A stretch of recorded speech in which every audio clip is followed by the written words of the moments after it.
Anime के शुरुआत में हमें एक लड़का दिखाया जाता है जिसका नाम वाई और वो इस दुनिया में सबसे ज्यादा यूजलेस कल्टीवेटर है, क्योंकि यही इकलौता एक ऐसा लड़का है जो कि इस दुनिया में लेवल 1 में अटका हुआ है। चाहे ये कितनी भी ज्यादा मेहनत कर ले, वो लेवल 1 से आगे नहीं बढ़ पाता। और क्योंकि वाई लेवल 1 में 3000 सालों से अटका हुआ है, तो वो बहुत ज्यादा दुखी है और वो ताकतवर बनने के लिए कुछ भी कर सकता है। हमें बताया जाता है कि इस दुनिया में 4 रेल्म होते हैं, जिसमें से हमारा वाई पहले रेल्म जो कि फाउंडेशन रेल्म था उसमें होता है। जब वाई ने फाउंडेशन रेल्म ज्वाइन किया था तब वो बस एक बच्चा था, लेकिन करीब 3000 साल बाद वहाँ पे एक अटैक होता है। वहाँ बहुत सारे थंडर बीस्ट्स उनके ऊपर हमला कर रहे थे। वहाँ मौजूद बहुत सारे मेजेस एक ब एक मरते जा रहे थे और बस उसी वक्त उस रेल्म का लीडर जिसका नाम यूंजी था वो वहाँ पे आता है और उसके स्किल्स और पावर लेवल के साथ उसे लगता है कि वो उसे आराम से मार देगा। लेकिन ये देखकर कि वहाँ पे कितने सारे बीस्ट्स हैं और वो कितने ज्यादा पावरफुल है, यूंजी यानी कि रेल्म का लीडर भी खुद डर जाता है। ये देखकर वो अपने सारे सोल्जर्स को उनके तरफ लड़ने भेज देता है ताकि वो बच सके। और उसी वक्त वहाँ पे एक पर्सन उस सभी फाइट को देख रहा था, ना जाने क्यों, लेकिन वो उस फाइट को देखकर हंस रहा था। वहीं पे कहीं और हम वाई को देखते हैं जो कि अभी तक अपने टेक्निक्स को मास्टर कर रहा था और वाई अपने पावर्स को रिलीज करता है जो कि इतनी ज्यादा थी कि वो आसमान तक चली जाती है। हालांकि जिस माना को अभी उसने ऊपर भेजा था वो वाटर का फॉर्म लेके उसे ही मार देती है। ये देखकर वाई बहुत ही ज्यादा गुस्सा हो जाता है क्योंकि अभी तक वो लेवल 1 से ऊपर नहीं बढ़ पाया। तभी वाई को बाहर से कुछ आवाजें आती है। वो उसी वक्त बाहर जाके नीचे देखने लगता है। वहीं पे हम यूंजी को देखते हैं जिसे समझ आ जाता है कि अगर उसने वाई को नहीं बुलाया तो वो लोग मारे जाएंगे। तो वो अपने एक सोल्जर को वाई को बुलाने के लिए भेज देता है और हम देखते हैं कि वो सोल्जर उड़ते हुए वाई को बुलाने जाता है। लेकिन तभी यूजिन कहता है कि अरे रुको, उड़ के मत जाओ उसके पास। वहीं पे हम वाई को देखते हैं जो कि एक मशीन में नीचे आ रहा था, बस इसीलिए क्योंकि वाई उड़ नहीं सकता। ऑफ कोर्स इसीलिए क्योंकि वो अभी तक लेवल 1 में है। उसी वक्त वो सोल्जर वाई के पास से उड़ते हुए जाता है। वो नोटिस करता है कि वाई तो ऑलरेडी नीचे जा रहा है। वेल वो वाई के पास जाता है और कहता है, मास्टर वाई, हमें आपकी जरूरत है, आपको जल्द से जल्द उड़ते हुए नीचे जाना चाहिए। ये सुनकर वाई को बहुत ही ज्यादा गुस्सा आ जाता है। उसे पता है कि वो उड़ नहीं सकता। अरे मुझे माफ करना, मैं तो भूल ही गया था कि आप लेवल 1 में हो। तब हम देखते हैं कि वाई उस सोल्जर का स्वॉर्ड लेता है जो कि मैजिक की मदद से उड़ सकता था और उसे लेके वहाँ से कूद जाता है। और जैसे ही वाई प्लेग्राउंड में आता है तो वहाँ पे एक सीटी बजती है और सारे थंडर डीमंस वापस आ जाते हैं। और यूंजी उस मैन को रिकॉग्नाइज करते हुए कहता है कि तुम तो इस रेल्म के एल्डर हो। हमें दिखाया जाता है कि इस बंदे का नाम फैंग होता है और ये इस रेल्म का सुप्रीम एल्डर है। हमें पता चलता है कि फैंग ने इमॉर्टलिटी हासिल कर ली है और वो इतना ताकतवर बन चुका है कि वो बस वाई से लड़ना चाहता है। लेकिन यूजिन कहता है कि वाई अभी बहुत ही बिजी है, वो तुम्हारे साथ नहीं लड़ सकता। तब फैंग उसे गुस्सा दिलाने के लिए ये रिवील करता है कि उसने ही सारे डीमंस को यहाँ पे भेजा था। और ये सुन के यूजिन उसके ऊपर अटैक कर देता है। वेल वो कुछ नहीं कर पाता क्योंकि फैंग बहुत ही ताकतवर है। और बस उसी वक्त वाई लैंड करता है। वाई को देखते साथ फैंग उसके पास जाके उसे मस्का लगाने लगता है, लेकिन वाई को समझ नहीं आता कि आखिर फैंग उसके साथ क्यों लड़ना चाहता है। वेल फिर भी फैंग को बहुत ही बुरा लगता है क्योंकि फैंग जैसा एक डीमन भी एक अपर रेल्म में पहुंच चुका है, लेकिन वो अभी तक नहीं पहुंच पाया। और ये देखते हुए फैंग उसके बहुत सारे मजाक उड़ाता है, जो सुन के वाई बहुत ही गुस्सा हो जाता है और वो दोनों फाइनली एक डुएल कर लेते हैं। हालांकि वाई के अटैक्स इतने ज्यादा पावरफुल थे कि वो फैंग को बहुत ही दूर भेज देते हैं। इससे हमें इतना पता चल जाता है कि फैंग वाई के लिए कोई मैच नहीं है। यूजिन ये फाइट को देख के बहुत ही ज्यादा टेंशन में था क्योंकि वो दोनों ने बहुत ही ज्यादा डिस्ट्रक्शन कर लिया था। वहीं पे हम फैंग को देखते हैं जो कि गुस्सा होने के बजाय वाई से कहता है, मास्टर वाई,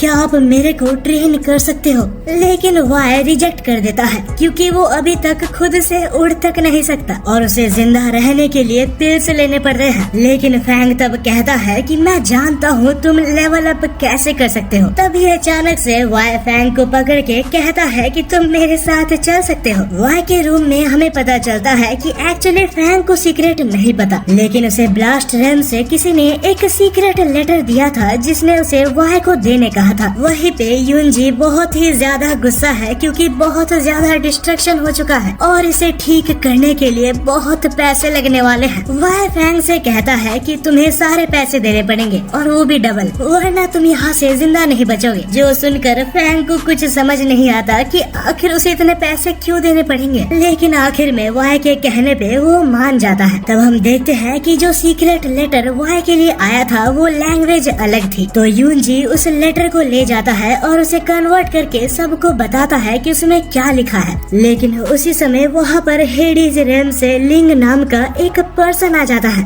वह देखा जाए तो ये कोई पर्सन नहीं, ये एक घोस्ट है और इसका काम ये है कि वो मरे हुए इंसानों का आत्मा ले जाता है। और जैसे कि हमें पता है कि वाई 3000 सालों से पिल्स खाते हुए आ रहा है ताकि वो जिंदा रह सके। वाई को हर 50 साल में एक पिल खाना पड़ता है ताकि वो जिंदा रह सके और वो वक्त आ चुका था जबकि उसे एक और पिल खाना पड़ेगा। हेडीज वाई से कहता है कि तुम्हें ये बचपन छोड़ देना चाहिए, तुम इस वक्त लेवल अप नहीं कर सकते, तुम्हें मेरे साथ चलना चाहिए। लेकिन वाई कहता है कि नहीं, मैं ये कर सकता हूँ और मेरे बिना परमिशन के तुम यहाँ पे मत आया करो, कुछ भी हो जाए मैं एक इमॉर्टल रेल्म में जाके ही रहूंगा। ये कहकर वाई उसे बाहर निकाल रहा था, लेकिन उसी वक्त हेडीज वाई की कुछ बेइज्जती कर देता है और हमारे लौंडे को बेइज्जती पसंद नहीं है। तब हेडीज कहता है कि तुम्हें गुस्सा आ रहा है, क्यों ना हम एक बेट लगाए, हम दोनों एक डुएल करते हैं और अगर मैं जीता तो तुम मेरे साथ आओगे। अगले ही सीन में हम वो दोनों को लड़ते हुए देखते हैं जहाँ वाई सारे अटैक से डॉज कर रहा था। वह देखा जाए तो वाई की पिल ऑलरेडी खत्म हो चुकी है और अगर हेडीज चाहता तो उसे बिना कहे अपने साथ ले जा सकता था, लेकिन क्योंकि हेडीज और वाई अच्छे दोस्त हैं तो वो उसे एक मौका देता है। लेकिन उससे पहले वाई उसे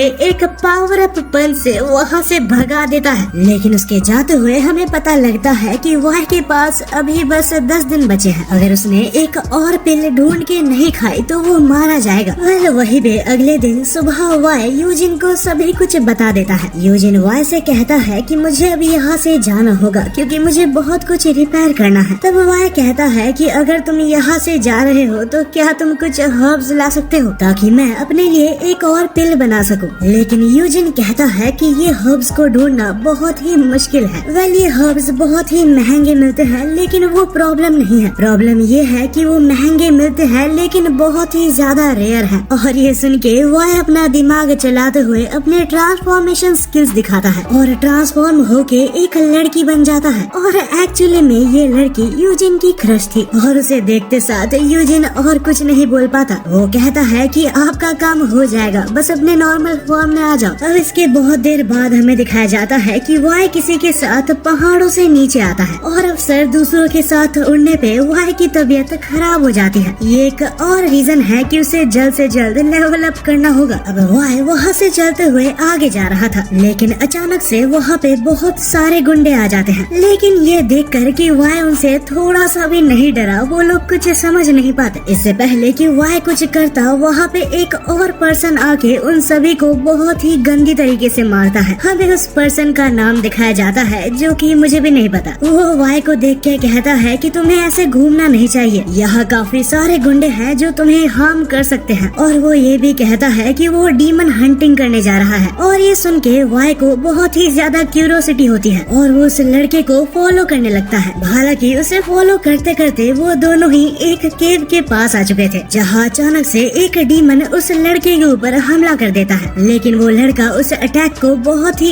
इजीली डॉज करके उस मॉन्स्टर को मार डालता है। हालांकि आगे जाने पे उस केव के अंदर उसे बहुत सारे मॉन्स्टर्स दिखते हैं। वो बेशक स्ट्रॉन्ग है, लेकिन इतने सारे मॉन्स्टर्स को हराना कोई बच्चों का काम नहीं। तो वो जितने सारे मॉन्स्टर्स मार सकता था मार के एंट्रेंस के तरफ भागने लगता है। लेकिन एंट्रेंस तक पहुंचने से पहले वहाँ एक बहुत ही बड़ा डीमन उसका रास्ता रोक लेता है। इससे पहले कि वो डीमन उसे मार पाता, कोई उसका सर ही उड़ा देता है। और हम देखते हैं कि ये कोई और नहीं वाई था। वो उसे बहुत ही खुश होकर इंट्रोड्यूस करता है और अपने टेक्निक्स की मदद से सभी को मार डालता है। वो लड़का वाई के इस स्वॉर्ड प्ले को देख के बहुत ही इम्प्रेस हो गया था, लेकिन ये चीज वो वाई को नहीं दिखाता क्योंकि वो कल्टीवेटर से गुस्सा है, क्योंकि कल्टीवेटर्स ने कोर्ट ऑफ सेंचुअन किंगडम के साथ कुछ गलत किया था। तब वो लड़का अपना नाम कहता है जो कि टैंग था और वो वाई से कहता है कि क्या तुम मेरे साथ मेरे रेल्म में आ सकते हो। मेरे विलेज के ऊपर हमला हो चुका है और मुझे अपने विलेज को बचाना है। वो ये भी कहता है कि डीमंस को मारने के तुम्हें पैसे और फेम भी मिलेगा, लेकिन वाई कहता है कि मुझे पैसे और फेम नहीं चाहिए, बस बाद में रात को मुझे मोमोज खिला देना। अगले सीन में हम टैंग को देखते हैं जो कि वाई को डिलाइट हाउस में लेके आता है और हमें एक बहुत ही बड़ा सीक्रेट पता चलता है कि टैंग कोई लड़का नहीं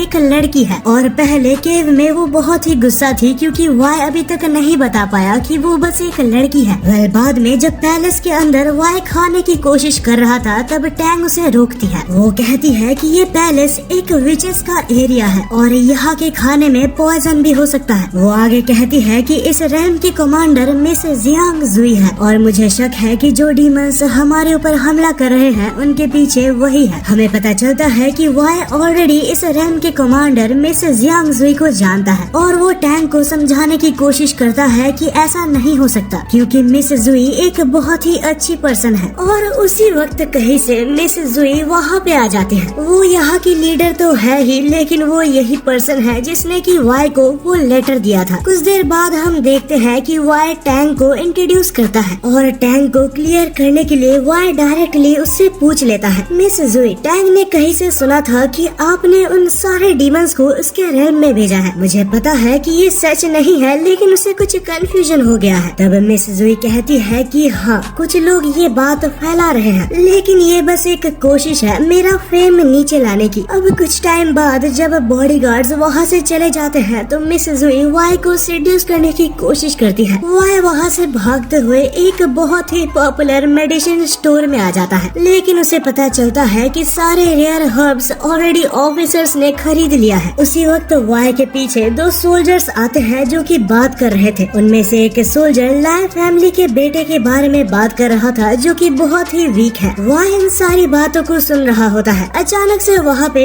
एक छोटा बच्चा आता है जो कि उन सोल्जर से खाना मांगने लगता है और ट्विस्ट ये है कि ये और कोई नहीं वाई था। एक्चुअली इस रेल्म में एक सेरेमनी हेल्ड की जा रही है और क्योंकि ली परिवार का बेटा बहुत ही ज्यादा कमजोर है तो वो इस सेरेमनी में नहीं आ सकता। तो किंग ने ये ऑर्डर दिया है कि वो किसी सिटीजन को लेके आए और यही वजह है कि ये दो सोल्जर्स वाई को ले जाते हैं। वहीं पे अगले सीन में हम इस रेल्म के किंग को देखते हैं जो कि एक सेरेमनी हेल्ड कर रहे थे, जहाँ योंगो नाम का एक मेज किंग से कहता है कि अगर ये सेरेमनी सक्सेसफुल हुई तो कोई भी विश पूरी हो सकती है। किंग ये सेरेमनी इसलिए रख रहा था क्योंकि उसे मिस जुई से शादी करनी है, लेकिन वहाँ पे अचानक से हमें एक प्लॉट ट्विस्ट देखने को मिलता है क्योंकि टैंग वहाँ पे आती है और हमें पता चलता है कि टैंग कोई और नहीं यहाँ की प्रिंसेस है। टैंग इस वक्त बहुत ही ज्यादा गुस्सा होती है क्योंकि उसे अपने फादर की डिसीजंस बिल्कुल भी पसंद नहीं आते। वहीं पे हम वाई को देखते हैं जो कि ये सब देखते हुए सोचता है कि आखिर ये प्रिंसेस टैंग जैसी क्यों दिख रही है। बस उसी वक्त वहाँ पे एक सोल्जर आता है जो कि वाई के लिए कुछ खाना लाया था। वाई उससे पूछता है कि आखिर मेरे को यहाँ से कब जाना होगा। वो सोल्जर कहता है कि तुम यहाँ ही रहने वाले हो और एक सेरेमनी में तुम्हारा योगदान दिया जाएगा। ये सुनकर वाई सोचता है कि मुझे अभी इनके साथ ही जाना चाहिए ताकि मैं जान पाऊँ कि आखिर यहाँ पे क्या हो रहा है। वहीं पे हम उस किंग को देखते हैं जो कि टैंग की बात तो सुन ही नहीं रहा था। हालांकि वो अपनी बेटी यानी कि टैंग से कहता है कि तुम इससे शादी करने वाली हो। टैंग बहुत ही ज्यादा गुस्सा हो जाती है और कहती है कि ये एक कल्टीवेटर है और मुझे पता है कि इसके इंटेंशंस बिल्कुल भी अच्छे नहीं हैं। डैड आप कुछ भी कह लो लेकिन मैं इससे शादी नहीं करने वाली। रेल्म का ग्रैंड मास्टर यानी कि सीमा उसे एक रोज देता है, लेकिन टैंग उस रोज को लेके दूर फेंक देती है। हालांकि उस रोज के स्टिंग्स के मदद से उसके हाथ से ब्लड आने लगा था और हम सीमा को देखते हैं जो कि उस ब्लड को कलेक्ट कर लेता है। बस उसी रात को हम वाई को देखते हैं जो कि अपने ट्रू फॉर्म में आके वहाँ से एस्केप कर लेता है। तब वाई वहाँ मौजूद पूरे जगह को छान मारता है और एक ग्रीन पर्ल को ले लेता है और इसके बाद वाई की नजर स्नेक बॉल सॉर्ड की तरफ जाती है, लेकिन जैसे ही वो उसे टच करता है तो उसके ऊपर हमला हो जाता है। लेकिन उससे पहले ही किसी ने वाई को बचा लिया था और ये कोई और नहीं टैंग होता है, I mean होती है। तब टैंग वाई से कहती है कि ये सेरेमनी और वो डीमन से कहीं ना कहीं रिलेटेड है। अब यहाँ से आगे जाते हुए वो लोग एक बहुत ही बड़े गेट के सामने पहुँचते हैं। उसके अंदर एक बॉक्स या कह लो एक कबर थी, लेकिन डराने वाली बात ये है कि ये 100 साल पुरानी है। बस उसी वक्त वाई नोटिस करता है कि उस कॉफिन के नीचे कुछ रेड कलर के पैटर्न्स हैं। वाई उन पैटर्न्स को रिकॉग्नाइज करके कहता है कि हमें जल्द से जल्द यहाँ से निकलना चाहिए, लेकिन टैंग नहीं मानती और वो उस कॉफिन को डिस्ट्रॉय करना चाहती थी क्योंकि उसे अपने विलेज को बचाना है। उसी वक्त वाई कहता है कि अगर मैं गलत हूँ तो मुझे माफ करना, लेकिन क्या तुम इस किंगडम की प्रिंसेस हो? टैंग ये बात सुन के उसे डिनाई कर देती है और कहती है कि मैं एक लड़का हूँ। तब वाई उसे जबरदस्ती ग्रीन पर्ल खिला देता है जिससे कि टैंग सोने चली जाती है। अब यहाँ से सीन चेंज होता है, हम वापस डिलाइट हाउस में देखते हैं जहाँ प्रिंसेस टैंग पूरी तरीके से बंधी हुई थी और बाकी दोनों डिस्कस कर रहे थे कि उसके फादर को मारा कैसे जाए। और ये सुन के टैंग को बहुत ही गुस्सा आता है और वो जैसे तैसे अपने आप को छुड़ाते हुए कहती है कि मेरे फादर को मारने की बात बंद करो, और इससे वो कंफर्म करती है कि वही उस रेल्म की प्रिंसेस है। अब ये बात जानने के बाद मिसेस जुई वाई से कहती है कुछ देर के लिए बाहर जाने के लिए, और तब मिसेस जुई टैंग को एक स्कार दिखाती है और उस स्कार को देख के वो बहुत ही ज्यादा चौंक जाती है। कुछ देर बाद ही वाई भी रूम में वापस आता है। हम देखते हैं कि टैंग बहुत जोर जोर से रो रही थी। टैंग इसलिए रो रही है क्योंकि उसको मिसेस जुई के स्कार के पीछे का स्टोरी बहुत ही ज्यादा सैड लगा। वेल ये स्टोरी क्या है ये हमें कुछ देर बाद पता चलेगा। फिलहाल ये सभी लोग एक प्लान बनाते हैं ताकि वो लोग इस एंगेजमेंट को रोक पाए। अगले दिन सुबह हम टैंग को देखते हैं जो कि अपने फादर के पास आती है और अपने फादर से कहती है कि मिसेस जुई को मैंने मना लिया है आपसे शादी करने के लिए, लेकिन जब तक ये बात कंफर्म नहीं होती आप ये बात किसी को भी नहीं बताएंगे। ये बात सुन के उसके फादर इतने ज्यादा खुश हो जाते हैं कि वो बेहोशी हो जाते हैं। हालांकि टैंग कहती है कि मेरे पास एक शर्त है, आप मुझे फोर्स नहीं कर सकते कि मैं किससे शादी करूंगी, मैं किसके साथ रहूं वो बस मेरा और मेरा ही फैसला होना चाहिए। तब उसके फादर कहते हैं कि अरे बिल्कुल तुम जैसा कहो वैसा ही होगा, बस कुछ भी करके मिसेस जुई को मुझसे शादी करने के लिए मना लेना।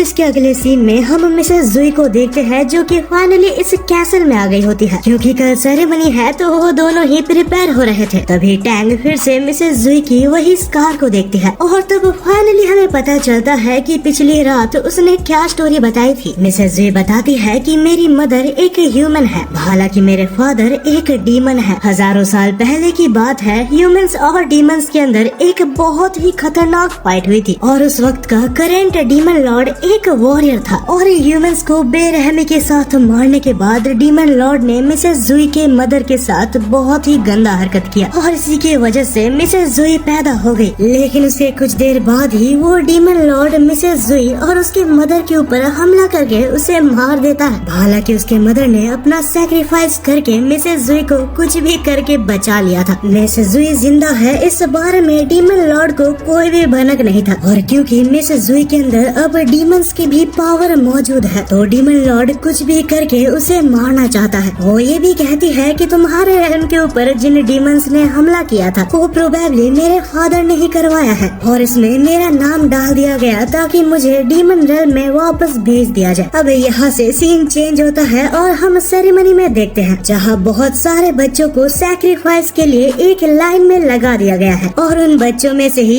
एक बच्चा जो कि वाई था जिसने ट्रांसफॉर्म कर लिया था। जैसे ही गार्ड्स वहाँ से जाते हैं तो वो अपने ट्रू फॉर्म में आके बाकी सारे बच्चों को उठा देता है। वहीं पे हम बाहर देखते हैं कि सारे सिटीजन्स आ चुके थे सेरेमनी को कंडक्ट करने के लिए। उनमें से ही सुप्रीम कमांडर सीमा वहाँ स्टेज पे आता है सेरेमनी को कंडक्ट करने के लिए। जैसे ही सीमा एक बटन दबाता है तो वहाँ पे एक स्टेयरकेस आ जाता है, लेकिन उसे कुछ समझ नहीं आता क्योंकि वहाँ पर बच्चे नहीं थे। हालांकि वो बच्चे बिल्कुल होश में आते हैं और उस ब्राइड को चीयर करने लगते हैं। उसी वक्त हम मिसेस जुई को देखते हैं जो कि सबके सामने आकर प्लान के मुताबिक कहती है कि मैं किंग से शादी करने वाली हूँ। मिसेस जुई तब जीना से ये भी कहती है कि डीमन लॉर्ड को कह दो कि मैं वापस नहीं जाने वाली, और ये सुनते साथ सीना को पता चल जाता है कि इसका सीक्रेट सबके सामने आ चुका है। और उसी वक्त भी वाई अपने ओरिजिनल फॉर्म में ट्रांसफॉर्म कर लेता है। वाई को देखकर सीना बहुत ही ज्यादा घबरा जाता है, उसे समझ नहीं आता कि वाई इस जगह पे क्या कर रहा है। और तब सीना अपना रियल फॉर्म रिवील करते हुए ये दिखाता है कि वो एक ट्री डीमन है। ट्री डीमन यहाँ पर बस इसलिए आया है ताकि वो मिसेस जुई को यहाँ से ले जा सके, लेकिन उसका एक अल्टीरियर मोटिव भी है। वो वाई को मारना चाहता है क्योंकि बहुत साल पहले की फाइट में वाई ने उसकी मदर को मार दिया था। और तब ट्री डीमन वाई को अंडर एस्टिमेट करते हुए कहता है कि आखिर वाई कौन ही होगा, ये तो बस एक रिफाइन रेल्म का स्टूडेंट है और ये तो अभी तक लेवल 1 में ही अटका है। ये सुनकर वाई को बहुत बुरा लगता है और वो कहता है कि शायद तुम रिफाइन रेल्म को बहुत नीचे समझते हो, मैं तुम्हें दिखाऊंगा कि रिफाइन रेल्म की क्या पावर है। ये कहते हुए उन दोनों की फाइट कंटिन्यू होती है और वाई उस मॉन्स्टर के चेयर्स बना देता है। रिफाइनिंग मैजिक का यूज करते हुए वो उस ट्री डीमन के बहुत अलग अलग फर्नीचर्स बना रहा था। हालांकि वाई ने उसे बहुत बुरी तरीके से हरा दिया था, लेकिन ट्री डीमन कहता है कि तुम कुछ भी कर लो, तुम ब्लड थर्स्ट डीमन को नहीं हरा सकते। तभी हम देखते हैं कि वहाँ से एक blood thirst demon art activate हो चुका था और ट्री डीमन ने इस आर्ट को एक्टिवेट प्रिंसेस के ब्लड की मदद से ही किया है। और ये टेस्ट कंफर्म करती है कि मिसेस जुई ने डीमन ब्लड इनहेरिट किया है। डीमन आर्ट एक्टिवेट होते साथ वहाँ सारे पर्सन्स की ब्लड उसके अंदर जा रही थी। अगर ऐसा ही चलता रहा तो वहाँ पर कोई भी इंसान जिंदा नहीं बचेगा और इस चीज को बस एक ही पर्सन रोक सकता है और वो प्रिंसेस है। लेकिन ये प्रोसेस इतना खतरनाक है कि इस प्रोसेस के बीच में प्रिंसेस मारी जा सकती है। बिना टाइम वेस्ट करते हुए टैंग उस जगह पे कूद जाती है ताकि वो इस एरे को बंद कर सके। जैसे ही वो नीचे जाती है तो वो अपने सामने अपने ग्रैंडफादर को देखती है। पहले तो उसे कुछ भी समझ नहीं आता, लेकिन वो धीरे धीरे समझ जाती है कि ये सब उसके ग्रैंडफादर ने किया है। तब टैंग इस एरे को बंद करने के लिए एक नाइफ से अपना हाथ काट के ब्लड से इस एरे को बंद करने लगती है, लेकिन ये बुढ़ा इसको ऐसा करने कहा देता। वो एक मैजिक से टैंग के पूरे एनर्जी को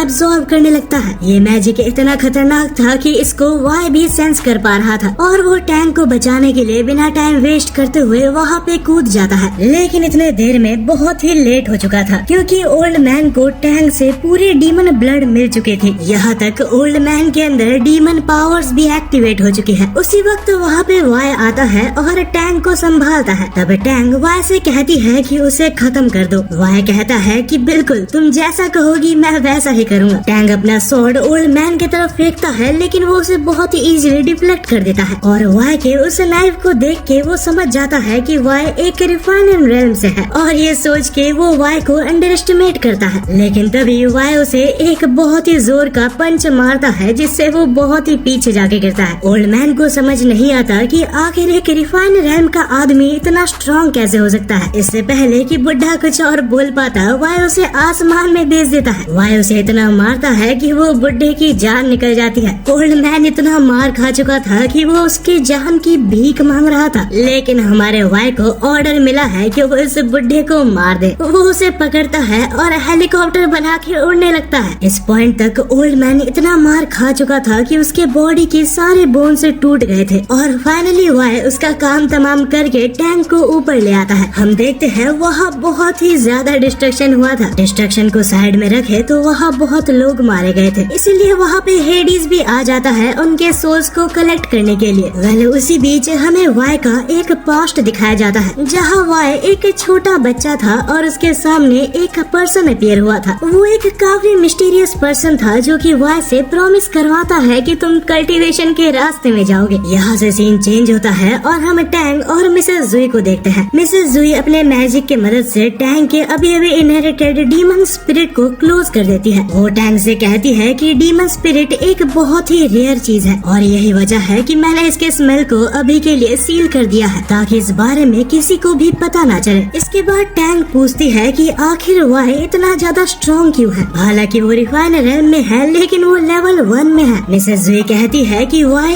एक बहुत ही यूनिक पर्सन है। हालांकि वो लेवल 1 में है लेकिन वो इतना ताकतवर है कि सभी लोग यहाँ तक डीमंस भी उसकी रिस्पेक्ट करते हैं और वो बहुत से जगह स्वॉर्ड मास्टर के नाम से जाना जाता है। बस वाई की मदद से ही अभी बहुत सारे रेल्म पीस में है, वरना अभी बहुत ही ज्यादा केओस होता। वही भी कहीं और हम हेडीज और वाई को देखते हैं। हेडीज अभी भी अपने जिद में अड़ा है और कहता है कि हालांकि तुम रिनकार्नेट हो जाओ लेकिन तुम्हें पिल्स खा के जिंदा नहीं रहना चाहिए। वाई कहता है कि प्लीज मुझे कुछ और दिन जिंदा रहने दो, मैं और ज्यादा मेहनत करूंगा और मुझे बस कुछ ही टाइम लगेगा लेवल 1 से आगे बढ़ने में। हेडीज कहता है कि यही सेम बात तुम पिछले 3000 सालों से कह रहे हो। बाय द वे, मैं तुम्हें रिमाइंड करवा दूं, तुम्हारे पास बस आखिरी 2 दिन बचे हैं, उससे पहले तुम्हें कुछ करना होगा। ये कह के वो यहाँ से चला जाता है। यहाँ से सीन चेंज होता है और हम वाई को देखते हैं महल के अंदर, जहाँ टैंग के फादर वाई का शुक्रिया अदा करते हैं उसकी बेटी को बचाने के लिए, और ये कहता है कि तुम्हें मेरी बेटी के साथ हमेशा रहना चाहिए। वाई वहाँ से बहाना दे के वहाँ से निकलने की कोशिश कर रहा था, लेकिन उसके फादर कहते हैं कि टैंग को और ताकतवर बनना होगा। यहाँ तक टैंग खुद भी कहती है कि हाँ, मैं तुम्हारे साथ ट्रेनिंग करना चाहती हूँ। वाई फिर भी कहता है कि मैं बहुत ज्यादा ट्रैवल करता हूँ, ये बहुत ही मुश्किल होने वाला है। टैंग जिद में अड़ी होती है और कहती है कि क्या तुम्हें डर लग रहा है, मैं तुम्हें सरपास कर लूंगी। वेल, यहाँ से थोड़ी देर बाद हम देखते हैं कि वो लोग खाना खाने के बाद सो रहे थे। टैंग सो रही होती है और वाई उसके तरफ देख रहा था और वो सोचता है कि शायद तुम्हें मेरे साथ नहीं होना चाहिए, क्योंकि तुम्हारे पास डीमन ब्लड है और तुम एक बहुत ही इजी टारगेट बन सकती हो। अब यहाँ से कुछ दिन बाद हम देखते हैं कि वाई एक क्लोक्ड मैन से लड़ रहा था, और ये कोई और नहीं, हेडीज होता है। वो यहाँ पर इसलिए आया था क्योंकि वाई का टाइम एक्सपायर हो चुका है। वाई कहता है कि नहीं, मुझे कुछ और दिन जिंदा रहना है। हेडीज उसे ले ही जाने वाला था कि वाई के मुंह में कहीं से आके एक पिल गिरता है, और इस पिल ने वाई के लाइफ में 4 इयर्स 365 डेज और ऐड कर दिए थे। ये देखकर हेडीज वहाँ से चला जाता है। ये पिल किसी और ने नहीं, मिसेस जुई ने दिया था, और उसे थैंक्स कहने की जगह वाई कहता है कि ये कैंडी काफी कड़वा था। ये सुनकर मिसेस जुई थोड़ा सा अपसेट हो जाती है, लेकिन वाई टॉपिक चेंज करते हुए कहता है कि तुमने जो लेटर दिया था वो शायद ट्रांसलेट हो चुका है। बाद में हम मिसेस जुई और हेडीज के कन्वर्सेशन को भी देखते हैं। हेडीज पूछता है कि आखिर तुम हमेशा वाई की मदद क्यों करती हो। जुई कहती है कि ऐसा नहीं है, वाई ने भी मेरी बहुत बार मदद की है। वही अगली सुबह हम देखते हैं कि टैंग युनजी के पास आके उससे एक विनती करती है। वो युनजी से कहती है कि प्लीज वाई को कहो कि वो मुझे ट्रेन करे, लेकिन युनजी कहता है कि ये सब डिसीजंस मैं नहीं लेता। टैंग उसके सामने झुकती है और कहती है कि प्लीज मुझे मेरे रेलम को प्रोटेक्ट करना है, और बस वाई है जो कि मुझे कुछ सिखा सकता है। अब इतने रिक्वेस्ट के बाद युनजी फाइनली मान जाता है, लेकिन वो कहता है कि मैं कोई गारंटी नहीं दे सकता, क्योंकि वाई हम सबसे बहुत दूर एक अलग जगह पे रहता है, और जब वो ट्रेनिंग करता है तो वो किसी के इंटरफेरेंस को बिल्कुल भी बर्दाश्त नहीं करता। और अभी फिलहाल में हमारे रेलम के ऊपर बहुत सारे अटैक्स हुए थे, और उसके डैमेज को रिपेयर करने में हमारे पास और पैसे नहीं बचे। ये भी एक प्रॉब्लम है, क्योंकि वाई इस रेलम का ग्रैंड मास्टर है, और उसके पास खाली हाथ जाना बिल्कुल भी अच्छा नहीं लगता। उसी वक्त टैंग कहती है कि कोई बात नहीं, मैं तुम्हें 10,000 सिल्वर कॉइन्स दूंगी, क्योंकि टैंग एक प्रिंसेस होती है तो उसके पास पैसों की कमी नहीं होती। यूजिन भी बहुत ज्यादा खुश हो जाता है और कहता है कि कल हम वाई के पास चलेंगे। अगले दिन सुबह हम देखते हैं कि यूजिन, टैंग और बहुत सारे एल्डर्स वाई के पास पहुंच जाते हैं। वाई इतने सारे पर्सन को देख के समझ नहीं पाता कि यहाँ पे क्या चल रहा है। सारे एल्डर्स कहते हैं कि हमने तुम्हारे लिए कुछ कुछ गिफ्ट्स लाए हैं, लेकिन ये सब देख के वाई को बहुत ही ज्यादा गुस्सा आ रहा था। वो सारे एल्डर्स को यहाँ से जाने के लिए कहता है, और टैंग को उनके साथ देख के वो समझ जाता है कि यूजिन ने टैंग से पैसे लिए हैं। वाई कहता है कि मैंने तुम्हें जो ट्रांसलेट करने कहा था, तुमने वो ट्रांसलेट किया या नहीं। यूजिन कहता है कि बस थोड़ा सा ही ट्रांसलेट हो पाया है। जैसे ही वाई उस स्क्रिप्चर को देखने लगता है तो यूजिन वहाँ से चुपचाप रफा दफा हो जाता है। उसने टैंग को यहीं पे छोड़ दिया था ताकि वो उससे बात कर सके। ये यूजिन अगर मेरे को फिर से मिल गया तो मैं इसे छोड़ूंगा नहीं। बाद में हम देखते हैं कि रात भी हो चुकी थी, लेकिन अभी भी टैंग यहीं पे थी। हमारा वाई उस स्क्रिप्चर्स को बहुत पढ़ने की कोशिश कर रहा था, लेकिन उसे आधा अधूरा समझ आ रहा था। टैंग तब वाई के पास जाती है और उसे पढ़ने की कोशिश करती है। हम देखते हैं कि टैंग को वो स्क्रिप्चर पूरी तरीके से समझ आ रहा था। वाई ये देख के पूरी तरीके से चौंक जाता है कि आखिर उसे ये लैंग्वेज कैसे पता है। टैंग कहती है कि बचपन से ही मेरे लाइब्रेरी में बहुत सारे ऐसे स्क्रिप्चर्स पड़े हुए हैं। इस लैंग्वेज के स्क्रिप्चर्स मैंने बचपन में ही पढ़ना सीख लिया था। और इसके बाद ही टैंग उस पूरे स्क्रिप्चर को पढ़ता है और बताता है कि ये इनकम्प्लीट है। इसके अंदर जो भी लिखा है वो पूरी तरीके से नहीं बताया गया। अगली सुबह हम देखते हैं कि वाई के पास जितने भी स्क्रिप्चर्स थे वो सारे टैंग के पास ले आता है। टैंग उन सारे स्क्रिप्चर्स को बहुत ही टाइम लगा के पढ़ती है, लेकिन तब वो एक प्लान बनाती है। वो वाई को कहती है कि मैं तुम्हें इस इन्फॉर्मेशन के बारे में तभी बताऊंगी अगर तुम मेरे को अपना डिसाइपल बना लो। वाई के पास अब कोई और चारा नहीं होता और उसे ये इन्फॉर्मेशन जानना था, तो वाई मान जाता है और टैंग को अपना डिसाइपल बना लेता है। अब इनके बीच में ये डील होने के बाद ही अगले टाइम से टैंग पूरी टाइम अपने आप को ट्रांसलेशन करने में ही लगा देती है। लेकिन हमारा वाई इतना ज्यादा बेसब्र होता है कि वो हर 5 मिनट में उसके पास आके पूछते रहता है कि क्या ट्रांसलेशन हो गया। टैंग को ये देख के इतना गुस्सा आता है कि वो वाई के ऊपर चिल्ला देती है। वाई भी बेचारा चुपचाप बाहर आके बैठ जाता है और कहता है कि इस दुनिया में मेरा कोई नहीं है। वो टैंग को थोड़ा सा टाइम देता है ताकि वो ट्रांसलेट कर पाए। जैसे ही टैंग का टाइम कंप्लीट होता है तो वाई अंदर दौड़ते हुए जाता है और बहुत ही खुश था। हालांकि स्क्रिप्चर को देख के उसे टैंग की हैंडराइटिंग समझ नहीं आती, तो टैंग एक्सप्लेन करती है कि इसमें एक पर्सन के बारे में लिखा है जो कि लाइफ और डेथ से फ्री है। इस पर्सन का नाम यहाँ पे लैंड इमॉर्टल बताया गया है। वाई को लैंड इमॉर्टल के बारे में जानने में कोई भी दिलचस्पी नहीं थी। उसे तो ये जानना था कि आखिर वो लेवल अप कैसे कर सकता है। उसे लगता है कि मिस जुई ने जरूर कुछ गड़बड़ की होगी या फिर उनके पास पूरा लेटर नहीं होगा। तब वाई डिसाइड करता है कि वो खुद जाएगा और इस लेटर का पता करेगा। वाई टैंग से कहता है कि तुम्हारा ट्रेनिंग भी जल्दी चालू हो जाएगा। कुछ देर बाद हम देखते हैं कि हुआंग वहाँ पे आता है। हुआंग वाई को एक लड़की और ऊपर से एक रेल्म के प्रिंसेस के साथ देख के चौंक जाता है। वाई ने हुआंग को इसलिए बुलाया था क्योंकि उसे अच्छे से पता है कि वो स्टोन कहाँ पे है। हुआंग को एग्जैक्ट लोकेशन भी पता है और वो उड़ भी सकता है, जिस वजह से वाई ने उसको चुना था। वाई टैंग से ये भी कहता है कि ये तुम्हारा पहला ट्रेनिंग होगा। ये जान के कि टैंग को भी उसके साथ आना है, वो बहुत ही ज्यादा डर जाती है क्योंकि वो लोग जिस जगह पे जा रहे हैं वो एक बहुत ही खतरनाक जगह है। वाई कहता है कि चिंता मत करो, मैं तुम्हारे साथ हूँ। अगले ही पल हम देखते हैं कि वो तीनों निकल चुके थे और ये जर्नी बहुत ही ज्यादा डेंजरस थी। बीच में बहुत खतरनाक मॉन्स्टर्स आते हैं, लेकिन युंगफू उसको देख लेता है और बहादुरी मार रहा था कि मैंने इमॉर्टल टेस्ट भी तो पास किया है। कुछ देर बाद हम देखते हैं कि वो तीनों उसी जगह पे पहुंच चुके थे जहाँ पे युंगफू को पहली बार वो स्टोन टैबलेट दिखा था। लेकिन देखा जाए तो इस वक्त वहाँ पर कुछ भी नहीं है। उसी वक्त टैंग को वहाँ पर एक बहुत ही क्यूट से आइस के पेयर दिखते हैं। टैंग बिना सोचे समझे उसे पकड़ने जाती है, लेकिन वाई उसे ठीक टाइम में बचा लेता है क्योंकि वो कोई आइस नहीं, एक बहुत ही ज्यादा वेनमस मॉन्स्टर था। लेकिन इस इंसिडेंट से टैंग को थोड़ा सा इंजरी होता है और वहाँ पे थोड़ा ब्लड गिरता है। और क्योंकि टैंग का ब्लड स्पेशल है क्योंकि उसमें डिमोनिक एक्टिविटीज है और उसी वजह से वहाँ पे अचानक से एक स्टोन टैबलेट अपीयर हो जाता है। युंगफू कहता है कि ये वही टैबलेट है जो मुझे इससे पहले मिला था, लेकिन इस बार इस टैबलेट का साइज बहुत ही बड़ा है। जैसे ही स्टोन में स्क्रिप्चर्स आते हैं तो वह टैंग से कहता है कि इसे ट्रांसलेट करो। वह उसे ट्रांसलेट कर ही रही थी कि जैसे ही वो स्टोन को पकड़ती है तो वहाँ एक बहुत ही बड़ा अर्थक्वेक आ जाता है। जैसे ही अर्थक्वेक खत्म होता है तो उस जमीन के अंदर से एक सिटी निकल आती है। वेल ये देख के वाई को और बाकी सभी को कुछ समझ नहीं आता। बिना टाइम वेस्ट करते हुए वो लोग उस सिटी के अंदर चले जाते हैं। लेकिन सिटी के अंदर एंटर करते साथ तो वहाँ का माहौल बहुत ही ज्यादा अजीब था, मानो कोई कंटिन्यूअसली उन तीनों को देख रहा था। टैंग को तो इतना ज्यादा डर लगता है कि वो हुआंगफू के ऊपर चढ़ जाती है। तब टैंग कहती है कि मैंने उस स्क्रिप्चर में पढ़ा था कि लैंड इमॉर्टल के पास बहुत सारे स्किल्स हैं, लेकिन टैंग ने वाई के लेवल अप के बारे में वहाँ पे कुछ भी नहीं देखा। वो लोग जैसे ही थोड़ा और आगे जाते हैं तो वहाँ का माहौल पूरी तरीके से बदल जाता है। अचानक से वहाँ पे एक बेल बजता है और हुआंगफू नोटिस करता है कि हम सभी की स्पिरिचुअल पावर ली जा रही है। इससे पहले कि वाई टैंग को रोक पाता वो नोटिस करता है कि टैंग बहुत ही आगे चली गई है और क्योंकि टैंग का स्पिरिचुअल लेवल बहुत कम है तो वो उस बेल के साउंड से अट्रैक्ट हो रही थी। वाई टैंग को बुलाता है लेकिन टैंग नहीं सुनती। तब वाई अपना स्वॉर्ड निकालता है और उस स्वॉर्ड से बेल के स्वॉर्ड को रिवर्स करता है। ये करते साथ ही टैंग होश में आ जाती है और वो तीनों वहाँ से निकल जाते हैं। बाद में वाई युंगफू से कहता है कि टैंग को लेके यहाँ से निकल जाओ और वाई उस स्क्रिप्चर के पास वापस चले जाता है ताकि बाकी लिखे चीजों को वो कॉपी कर पाए। लेकिन जैसे जैसे वाई उस स्क्रिप्चर के चीजों को कॉपी कर रहा था तो वो स्क्रिप्चर खुद ब खुद ढसे जा रही थी। हालांकि उस स्क्रिप्चर के कम्प्लीटली गायब होने से पहले वाई सब कुछ लिख लेता है। लेकिन बुरी खबर ये है कि टैंग की ज्यादातर स्पिरिचुअल एनर्जी ऑलरेडी जा चुकी है। और हम ये भी देखते हैं कि वो लोग जब वहाँ से जा रहे थे तो वहाँ पे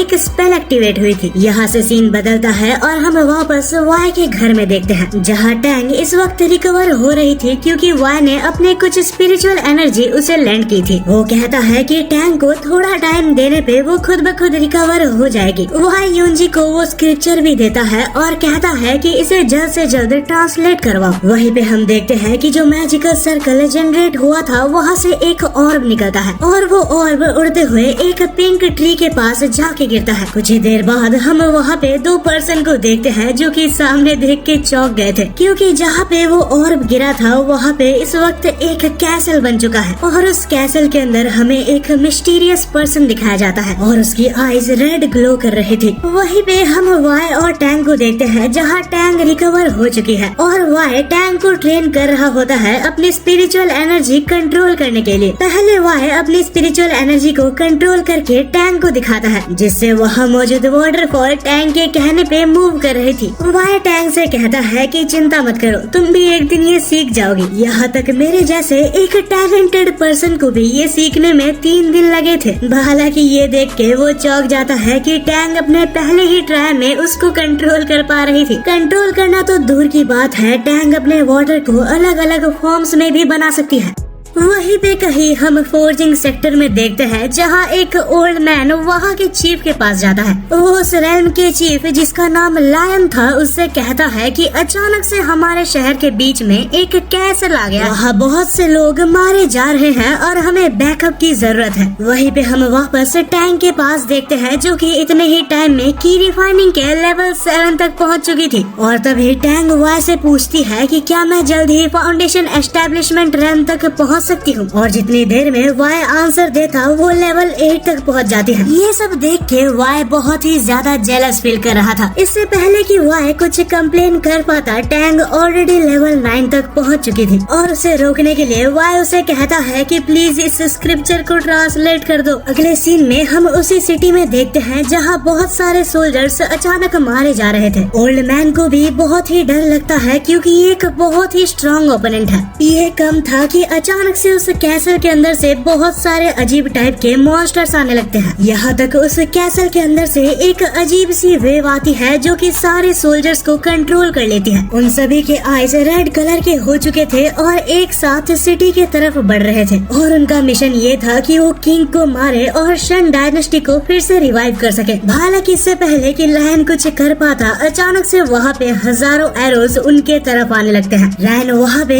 एक बहुत ही बड़ा बैरियर कास्ट करता है, जिससे कि वो लोग अपने आप को बचा लेते हैं। और तब लायन कहता है कि तुम लोग यहाँ से जाओ, मैं तब तक इनको होल्ड करता हूँ। लेकिन ओल्ड मैन कहता है कि आखिर हम यहाँ से कैसे जाएं? बाहर निकलते साथ ही यहाँ बहुत सारे डीमंस हैं। लायन कहता है कि तुम्हें जल्द से जल्द यहाँ से कोई रास्ता निकालना होगा, मैं इन्हें ज्यादा देर तक नहीं रोक सकता। ये कहकर लायन वहाँ से निकल के वहाँ के मेन बॉस को मारने जाता है। अब हमें सीधा 3 दिन बाद का सीन दिखाया जाता है, जहाँ हम वाई को देखते हैं, जो कि कंप्लेन कर रहा था कि Tang already foundation establishment realm तक पहुंच चुकी है। मैं वहां पहुंचने के लिए 3000 सालों से मेहनत कर रहा हूं, लेकिन वो मेरे से आगे बस 3 दिन में चली गई। लेकिन उसी वक्त टैंग वहां आके वाई से कहती है कि शायद एक बहुत ही बुरी न्यूज है। हम लोग जिस दिन वहां से लौटे थे तो शायद हमने एक स्पेल एक्टिवेट कर दिया था और उस स्पेल की मदद से लैंड इमॉर्टल इस सिटी में आ चुका है। वहीं पे हम लायन को देखते हैं, जो कि लड़ने गया था लेकिन बहुत ही जल्दी पकड़ा गया। उसे बहुत ही बेरहमी से पकड़ के एक घोस्ट बना दिया जाता है। हम देखते हैं कि टैंग और वाई वहाँ से नीचे उतरते हैं और सारे रेल्म्स के चीफ से मिलने जाते हैं। सभी रेल्म के चीफ कहते हैं कि हमारे भी रेल्म से बहुत सारे सोल्जर्स गायब होते जा रहे हैं। वाई सबकी बातें सुनता है और कहता है कि हमारा सिटी प्लेस चेंज करते रहता है, फिर भी अगर कोई ओपोनेंट हमारे सारे सिटीज को हमला कर सकता है तो वो बहुत ही पावरफुल है। वहीं पे हम लायन के बड़े भाई को देखते हैं, जो कि अपने रेल्म का ग्रैंड मास्टर है। वो वाई से रिक्वेस्ट करता है कि प्लीज मेरे छोटे भाई लायन को बचा लो। मैं सेंस कर सकता हूँ कि वो इस वक्त बहुत ही ज्यादा डेंजर में है। थोड़ी देर बाद हम देखते हैं कि वाई और टैंग ये मिलके उस लोकेशन को निकालते हैं जहाँ लैंड इमॉर्टल इस वक्त मौजूद है। अगले सीन में हम सभी को देखते हैं कि वो लोग उस सिटी के पास पहुँच चुके थे जहाँ वो कैसल था, और उन सभी में से वाई अकेले उस कैसल के अंदर जा रहा होता है। लियान को बहुत ज्यादा फिक्र होती है कि वाई सही होगा या नहीं। अरे लियान चिंता मत करो, वाई एक बहुत ही पावरफुल आदमी है, यहाँ तक वो मेरे को भी हर बार हरा देता है। वो बात अलग है कि मैं उसे जीतने देता हूँ। वहाँ मौजूद लड़कियाँ कहती है कि तुम बहुत ज्यादा झूठ बोलते हो, तुम आज तक वाई से इतनी बार लड़ चुके हो लेकिन एक बार भी नहीं जीत पाए। वहाँ एक रेड हेयर वुमेन, जो कि डीमन सेक्ट की लेफ्टिनेंट थी, वो कहती है कि तुमने आज तक मुझे वाई से क्यों नहीं मिलवाया। अगर वो सच में इतना ज्यादा स्ट्रॉन्ग स्ट्रॉन्ग है तो मुझे उसे पहले मिलना चाहिए था। ये कहकर वो दौड़ के टैंक के पास जाती है और कहती है कि प्लीज मुझे भी अपना डिसाइपल बना लो। उसके कहने का ये मतलब था कि वो भी वाई की एक डिसाइपल बनना चाहती है, लेकिन टैंक कहती है कि तुम तो डीमन रन से हो, मुझे नहीं लगता कि वाई तुम्हें अपना डिसाइपल बनाएगा। उसी वक्त वहाँ पे एक और पर्सन कहता है कि तुम लोग अपनी बातें बंद करो, तुम्हें शायद यहाँ की सीरियसनेस नहीं पता, लेकिन ये एक बहुत ही खतरनाक जगह है, यहाँ किसी भी वक्त कुछ भी हो सकता है। यहाँ से सीन चेंज होता है और हम वाई को देखते हैं जो कि सिटी के अंदर चल रहा था। वाई को यहाँ अंदर आए बहुत टाइम हो चुका है, लेकिन उसने यहाँ पे कुछ भी सस्पिशियस नहीं देखा। वो ये सोच ही रहा होता है कि अचानक से वहाँ एक सोल्जर वाई के ऊपर अटैक कर देता है। वहाँ अचानक से बहुत सारे सोल्जर्स आ जाते हैं और वाई नोटिस करता है कि सब हिप्नोटाइज्ड है और इन सब की सोल बहुत ही बुरी तरीके से क्रश कर दी गई है। वाई ये भी नोटिस करता है कि ये लोग बिल्कुल भी वीक नहीं है, ये सभी लोग फोर्जिंग सेक्ट के गोल्डन सोल्जर्स हैं। और क्योंकि वाई को पता चल चुका है कि इनका सोल पूरी तरीके से डिस्ट्रॉय हो चुका है, तो उन्हें किसी भी तरीके से बचाया नहीं जा सकता। वाई एक अटैक के साथ वहाँ मौजूद सारे सोल्जर्स को मार डालता है। इनोसेंट सोल्जर्स को मारता हुआ उसे बिल्कुल भी अच्छा नहीं लगता। वाई जैसे ही कैसल के तरफ आगे बढ़ता है तो वो एंट्रांस में लायन को देखता है। इसकी सोल भी कैप्चर हो चुकी है, लेकिन पूरी तरीके से डिस्ट्रॉय नहीं हुई। लायन को अभी भी अपने बॉडी पे थोड़ा सा कंट्रोल बाकी है। लायन के अंदर से लैंड इमॉर्टल की स्पिरिट वाई को देख के ये महसूस कर लेती है कि वाई बहुत ही ज्यादा स्ट्रॉन्ग है और लैंड इमॉर्टल प्लान बनाता है कि वो वाई के बॉडी को कैसे हासिल कर सकता है। लैंड इमॉर्टल वही वेव्स को चालू करता है जिस वेव से सारे सोल्जर्स डिस्ट्रॉय हो गए थे, लेकिन सामने कोई नॉर्मल सोल्जर नहीं, हालांकि वाई मौजूद है। वाई अपने स्वॉर्ड की मदद से काउंटर करके वो सारे वेव्स को डिस्ट्रॉय कर देता है। उसी वक्त हम देखते हैं कि लायन की बची हुई स्पिरिट वाई से कहती है, वाई मुझे नहीं लगता कि तुम इसे हरा सकते हो, मेरी बात मानो, मुझे जल्द से मारो और यहाँ से चले जाओ। और इतना सुन के वाई को ये कंफर्म हो जाता है कि लायन अभी तक पूरी तरीके से डिस्ट्रॉय नहीं हुआ। अगले ही पल हम देखते हैं कि वाई सीधा जाके लायन को वहाँ से बचा लेता है। वो लायन से पूछता है कि क्या तुम ठीक हो, लेकिन इससे पहले कि लायन कुछ बोल पाता, लैंड इमॉर्टल वहाँ वाई के ऊपर एक नीडल से हमला कर देता है। वो एक रेड कलर की कल्टीवेटेड नीडल थी जो कि वाई ने पकड़ लिया था। वाई उस नीडल को लैंड इमॉर्टल के ऊपर वापस फेंकता है, लेकिन लैंड इमॉर्टल उस अटैक को डॉज कर लेता है।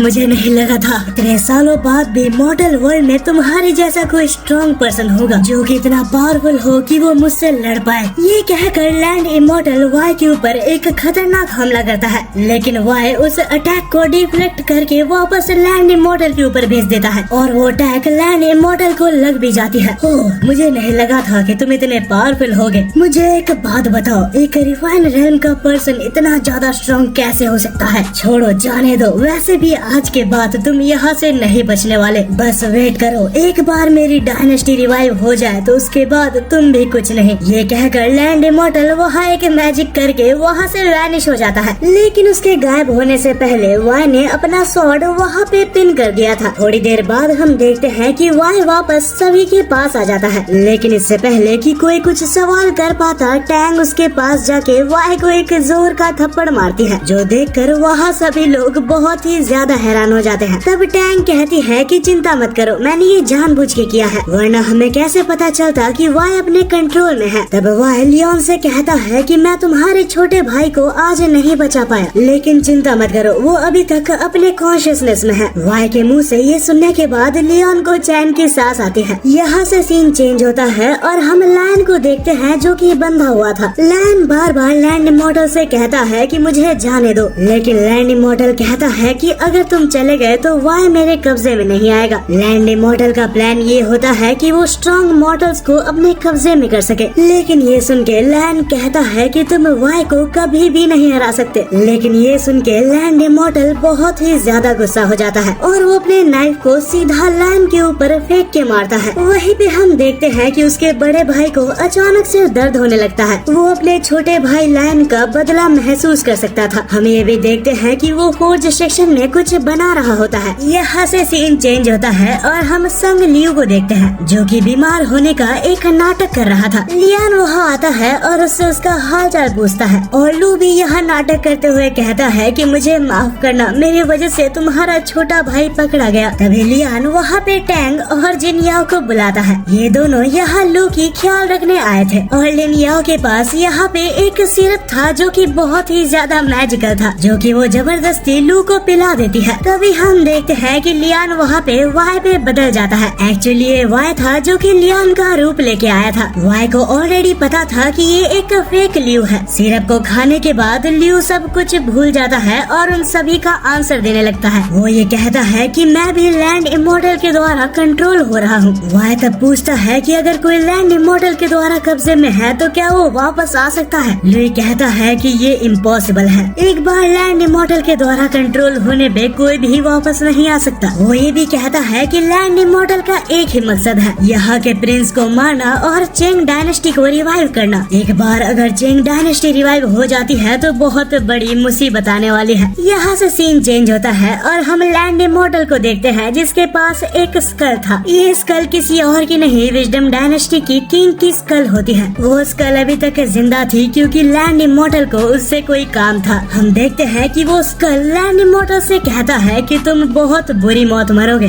तुमने अपनी जिंदगी में बहुत पाप किए हैं और मुझे पता है कि वो रिफाइंड रेल्म का बंदा तुम्हें मार देगा। लैंड इमोर्टल हंसता है और कहता है कि तुम्हें ऐसा लगता है, और हमें दिखाया जाता है कि लैंड इमोर्टल ने अपने पूरी एक अनडेड आर्मी बनाई होती है। वहीं पे हम वाई को फिर से देखते हैं जो कि सारे क्वेश्चंस कंप्लीट करने के बाद एक आखिरी क्वेश्चन करता है। वो कहता है कि लुई भाई, मैं 3000 सालों से लेवल 1 के रिफाइनिंग रेल में अटका हुआ हूँ। क्या तुम जानते हो कि मैं इससे आगे कैसे बढ़ूँ? लेकिन ये क्वेश्चन सुन के लुई को कुछ समझ नहीं आता और वो मैल फंक्शन करने लगता है। अबे क्या हुआ यार, आंसर दे दे, एक ही तो क्वेश्चन पूछा था तेरे से मैंने। जिन याओ कहती है कि शायद इस क्वेश्चन का आंसर किसी के पास भी नहीं है। वह बहुत ही दुखी हो जाता है, लेकिन वो चिल्लाता है कि हेडिस सामने आओ, तुम मुझसे और कितने देर तक छुपने वाले हो। हम देखते हैं कि हेडिस वहाँ छुपा हुआ था और अचानक से सामने आ जाता है। अचानक से उसे देख के टैंग उससे बहुत ज्यादा डर जाती है और उसके बारे में कंप्लेन करने लगती है। ओए वाई, तेरे डिसाइपल को देख ले, मेरे साथ बात ना करे। वाई टैंग को साइड में ले जाता है और उससे कहता है कि ये हेडिस बहुत ही अजीब है और इससे बात ना ही करो तो अच्छा है। तब हम देखते हैं कि हेडिस लुई के अंदर से उसकी आत्मा को निकाल लेता है। पहले तो उसकी आत्मा भागने की कोशिश कर रही थी, लेकिन हेडिस से वो बच नहीं पाता। जाने से पहले हम हेडिस को देखते हैं जो कि वाई को एक स्क्रोल देता है और वाई से कहता है कि इस स्क्रोल में एक टेक्निक लिखी है जिससे कि तुम लैंड इमोर्टल के स्पेशल मूव को काउंटर कर सकते हो। जब तक तुम उसके स्पेशल मूव को नहीं हरा लेते, मैं उसकी आत्मा को नहीं ले जा सकता। एक बार तुम उसे हरा लो तो मुझे बुला लेना, मैं उसकी आत्मा को ले जाऊंगा। यहाँ से सीन चेंज होता है और हम फिर से एक बार सारे कल्टीवेटर्स को एक साथ देखते हैं। वाई सभी से कहता है कि कोई भी चिंता मत करो, इसके बाद वो मुझे मिलेगा तो मैं उसे नहीं छोड़ूंगा। सारे लोगों को वाई के ऊपर विश्वास होता है और उसी वक्त वहाँ पे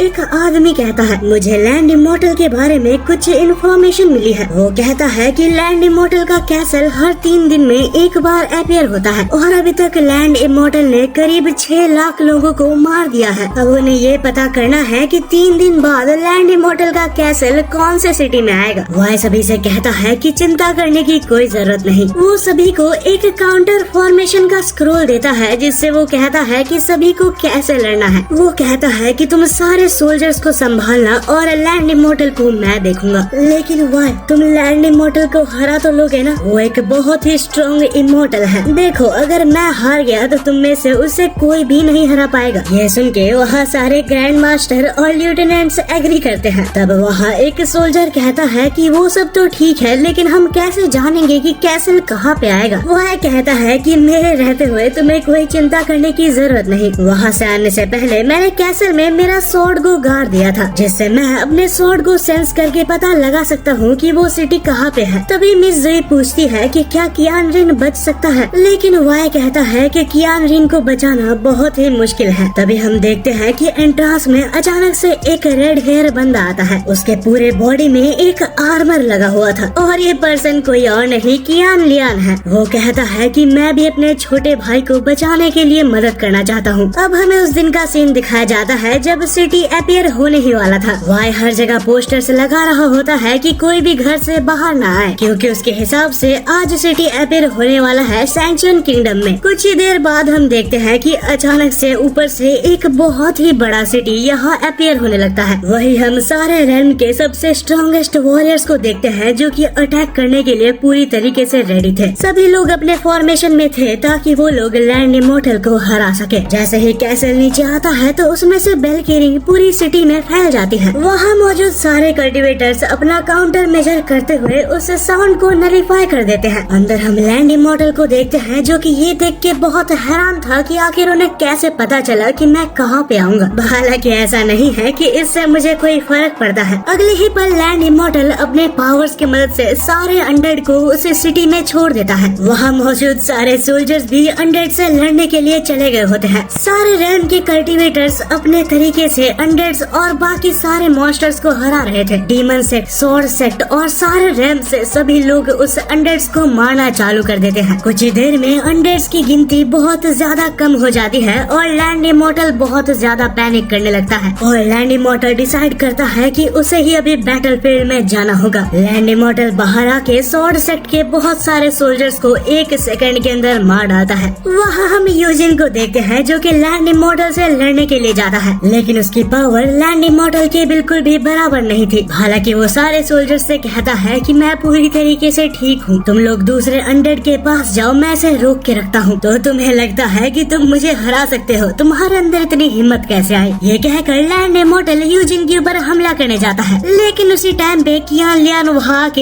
एक हिट के साथ लैंड इमॉर्टल को दूर भेज देता है। तब कियान लियान यूजिन से कहता है कि ये मेरी ड्यूटी है, मैं तुमसे विनती करता हूँ कि तुम दूसरे मॉन्स्टर्स के पास जाओ। यूजिन कियान लियान की बात को समझता है और वहाँ से मॉन्स्टर्स के पास चले जाता है। तभी लैंड इमॉर्टल वापस आता है और कहता है, बड़े भाई तुम मुझे मार कैसे सकते हो? तुम्हें थोड़ी सी भी दया नहीं आती मुझे मारते हुए? कियान लियान कहता है कि लैंड इमॉर्टल मेरे भाई के बॉडी से निकल जाओ, अगर तुम अपने छोटे भाई को बचाना चाहते हो तो तुम्हें मुझे हराना होगा और इसका एक ही मतलब है, तुम्हारा छोटा भाई कभी नहीं बच सकता। कॉन्वर्सेशन आगे बढ़ती है और हम देखते हैं कि वो दोनों ही बहुत ही खतरनाक तरीके से फाइट कर रहे थे। वो दोनों ही एक दूसरे के ऊपर एक क्लीन हिट मारने में कामयाब रहते हैं, लेकिन रिजल्ट ये था कि कियान लियान का फेस मास्क टूट जाता है। हालांकि उसके वॉरियर बॉडी की मदद से उसे कुछ भी नहीं हुआ था। हम देखते हैं कि लैंड इमॉर्टल को भी यहाँ पे एक छोटी सी चोट आई थी, जो देखकर वो काफी इम्प्रेस था। वो कहता है कि मुझे नहीं लगा था तुम मुझे चोट पहुँचा पाओगे। लैंड इमॉर्टल मैं आखिरी बार कहता हूँ, मेरे छोटे भाई के बॉडी से निकल जाओ, मैं उसे और दर्द में नहीं देख सकता। ये सभी कुछ वाई नीचे से ऑब्जर्व कर रहा होता है, लेकिन वो उन दोनों के बीच में नहीं आता। लेकिन वाई इस फाइट से बहुत देर तक दूर नहीं रह सकता, क्योंकि लैंड इमॉर्टल ने कियान लियान को बहुत बुरी तरीके से मारा था। लैंड इमॉर्टल ने उसके पूरे वॉरियर सूट को तोड़ दिया था और उसे वो मारने ही वाला था। इतने में हम देखते हैं कि 3 कल्टिवेटर्स मिलके उस सिटी के नीचे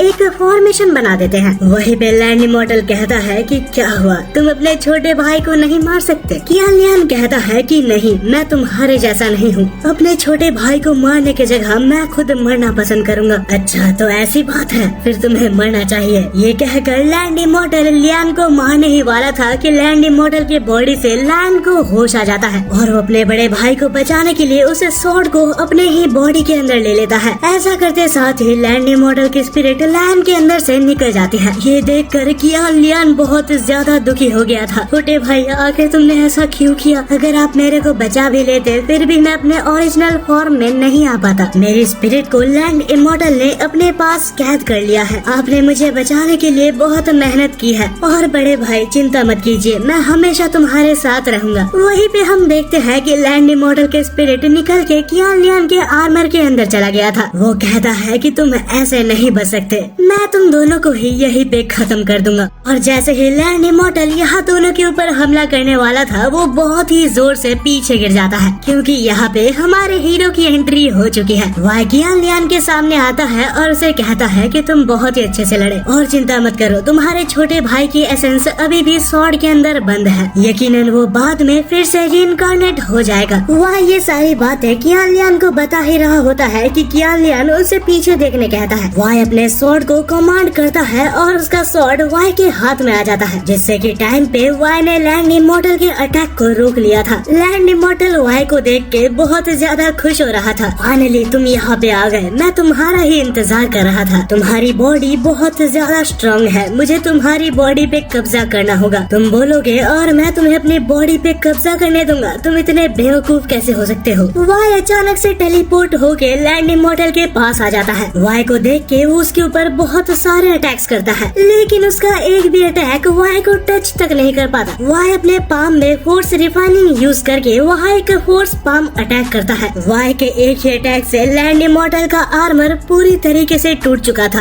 हालांकि लैंड इमॉर्टल उसके पावर को वापस इकट्ठा कर लेता है। हम देखते हैं कि वाई और लैंड इमॉर्टल के बीच में बहुत देर तक फाइट चलती है। लैंड इमॉर्टल ने जितना सोचा था वाई उससे बहुत ज्यादा स्ट्रॉन्ग है, लेकिन लड़ते लड़ते अचानक से वाई की स्वॉर्ड मुड़ के टूट जाती है। वाई बोलता है रुको रुको, ब्रेक चाहिए मुझे। वो जाके लैंड की स्वॉर्ड को पकड़ता है और वापस अपने फाइट को रिज्यूम करता है। हालांकि इतना फाइट करके उसे समझ आ चुका था कि वो आज वाई को नहीं हरा सकता, तो लैंड इमॉर्टल पहली बार की तरह इस सिटी को लेके टेलीपोर्ट होना चाहता था। लेकिन जैसे ही वो टेलीपोर्ट करने जाता है तो वो देखता है कि वहाँ एक काउंटर फॉर्मेशन था। तभी वाई वहाँ पे आता है और कहता है मुझे लगा नहीं था कि तुम इतने बेवकूफ होगे। तुम्हें लगता है कि पहली बार जैसे तुम भागे थे तुम फिर से मेरे से वैसे ही भाग सकते हो। वाई अटैक करके लैंड इमॉर्टल को आसमान में ले जाके वहाँ एक स्वॉर्ड स्ट्राइक से उसे काट डालता है। वो आर्मर पूरी तरीके से टूट चुका था और लैंड इमॉर्टल इस वक्त बाहर आ चुका था। अरे मुझे लगा नहीं था कि मुझे ये दिन देखना पड़ेगा। हालांकि मैं अप्रिशिएट करता हूँ कि तुम बहुत दिमाग लगा के लड़ रहे हो, लेकिन अफसोस तुम मुझे कभी पकड़ नहीं सकते। तब लैंड इमॉर्टल एनर्जी इकट्ठा करने के लिए अपने सारे अनडेड्स को खुद ही मार के उनकी एनर्जी ले लेता है और शांगसांग सिटी के ऊपर एक पोर्टल बना देता है। उस पोर्टल के साथ साथ वहाँ पे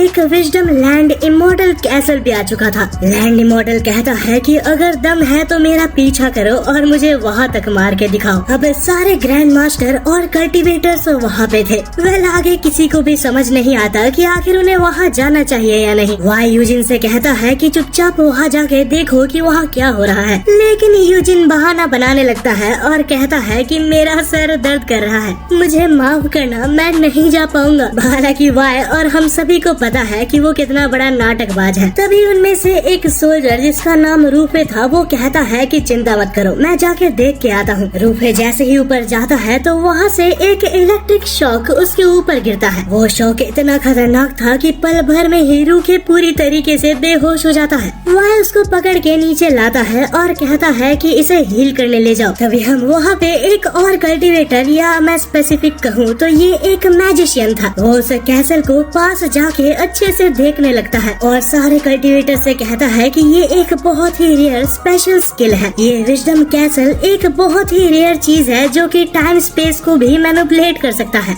इस कैसल के अंदर इतनी पावर है कि ये मरे हुए आदमी को भी रिइनकार्नेट कर सकता है। वाई उससे पूछता है कि क्या इसके अंदर जाने का कोई रास्ता नहीं है। वो कहता है कि ये एक बहुत ही रेयर स्किल है और इसके बारे में कुछ भी नहीं पता। वाई कहता है कि हमें कोई रास्ता निकालना होगा। वो 2-4 कल्टिवेटर्स को छोड़ के बाकी सारे कल्टिवेटर्स को अपने होम टाउन जाने कहता है, क्योंकि यहाँ पे बहुत खतरा हो सकता है। और वाई डिसाइड करता है कि वो विजडम कैसल को एक्सप्लोर करेगा। वहीं पे हम लैंड इमॉर्टल को देखते हैं जो बाहर से ये सभी कुछ देख रहा था। वाई बस तुम एक बार अंदर आ जाओ, उसके बाद तुम्हारी बॉडी मेरी होगी। हम देखते हैं कि वाई और टैंग उड़ते हुए हेडीज के पास जाते हैं, क्योंकि शायद हेडीज को पता है कि वो अंदर कैसे जा सकते हैं। हेडीज अपना काम करते हुए सारे घोस्ट्स को हेडीज रेल में भेज रहा था, लेकिन वाई जब उससे क्वेश्चन करता है तो हेडीज कहता है कि मुझे नहीं पता। वाई कहता है कि विजडम कैसल के ऊपर जाते वक्त वहाँ एक थंडरबोल्ट हमारे ऊपर हमला कर रहा है। हालांकि हेडीज चुपचाप कहता है कि तुम्हारे जैसे लो लेवल कल्टिवेटर के ऊपर वो कोई भी असर नहीं करेगा। एक सेकंड, क्या कहा तुमने? अरे नहीं, मैंने कुछ नहीं कहा, मैं तो चाह रहा हूँ यहाँ से। वाई और टैंक को हेडीज के कहने का कुछ मतलब समझ नहीं आता। अगले दिन हम मैंशन में देखते हैं जहाँ सारे कल्टिवेटर्स फिर से एक जगह थे और उन सभी ने डिसाइड किया था कि वो सभी एक साथ विजडम कैसल के अंदर जाएंगे। हालांकि इसका रीजन उनका खुद का मतलब था, क्योंकि ऐसा सुनने में आया था कि विजडम कैसल के अंदर बहुत सारा सोना और खजाना है। लेकिन ये सुन के वाई कहता है कि कोई भी यहाँ नहीं जाने वाला। क्या तुम्हें याद नहीं कि उस एंट्रेंस में कितना खतरनाक थंडरबोल्ट था? और वो याद आते साथ सारे कल्टिवेटर्स पूरी तरीके से चुप हो जाते हैं। वाई कहता है कि मैं कल अकेले उस जगह पे जाने वाला हूँ, हमारे पास और कोई दूसरा ऑप्शन नहीं बचा। लेकिन वाई किरण, उस एंट्रेंस का थंडरबोल्ट बहुत ज्यादा स्ट्रॉन्ग है। अगर कल मेरे को ठीक टाइम पे इलाज नहीं मिलता तो मैं मारा जाता। वाई कहता है कि हमारे पास कोई और ऑप्शन नहीं है। अगर हम में से कोई भी अंदर नहीं जाता तो लैंड इमॉर्टल 3 दिन में फिर से आएगा और सबको मार देगा। हालांकि वाई ये भी कहता है कि मेरे को हेडीज से एक और बार बात करनी है। कल उसने मुझसे कुछ कहा था लेकिन मैं उसे पूरी तरीके से समझ नहीं पाया। उसी वक्त वहाँ पे दौड़ते हुए मिसेस जुई आती है जो कि वाई से कहती है कि एक बहुत बड़ी प्रॉब्लम आ चुकी है। नहीं पता कैसे लेकिन एक कल्टीवेटर विजडम हेवन के अंदर जा चुका है और विजडम कैसल ने उसके ऊपर कोई भी थंडरबोल्ट से अटैक नहीं किया। यहाँ से सीन बदलता है और हमें दिखाया जाता है कि एक्चुअली ये हुआ कैसे था। वाई ने उस मेंशन के ऊपर कुछ सिक्योरिटी लगाया होता है लेकिन अचानक से कहीं से एक फाउंडेशन रैम का रोग कल्टीवेटर अंदर घुसने लगता है। उसे रोकने के लिए जितने भी सोल्जर्स जाते हैं उन्हें थंडरबोल्ट अटैक कर देता है लेकिन उसका फायदा उठा के रोग कल्टीवेटर मेंशन के अंदर चले जाता है। ये सुनने के बाद सारे कल्टीवेटर्स बहुत चौंक गए थे लेकिन इससे वाई को पता चल जाता है कि हेडिस जो कह रहा था वो बिल्कुल सच है। फाउंडेशन लेवल के बंदे वहाँ बिना किसी दिक्कत के आ जा सकते हैं और क्योंकि मैं लेवल 1 में हूँ तो मुझे वहाँ जाने में कोई दिक्कत नहीं आनी चाहिए और क्योंकि वाई के अलावा कोई भी कल्टीवेटर वाई के साथ नहीं जा सकता तो वो लोग डिसाइड करते हैं कि उनके कुछ डिसाइपल्स जाएंगे। उसी रात हम टैंग और वाई को अकेले में देखते हैं। टैंग वाई से कहती है कि तुम ये तो नहीं सोच रहे कि तुम मुझे छोड़ के जाने वाले हो।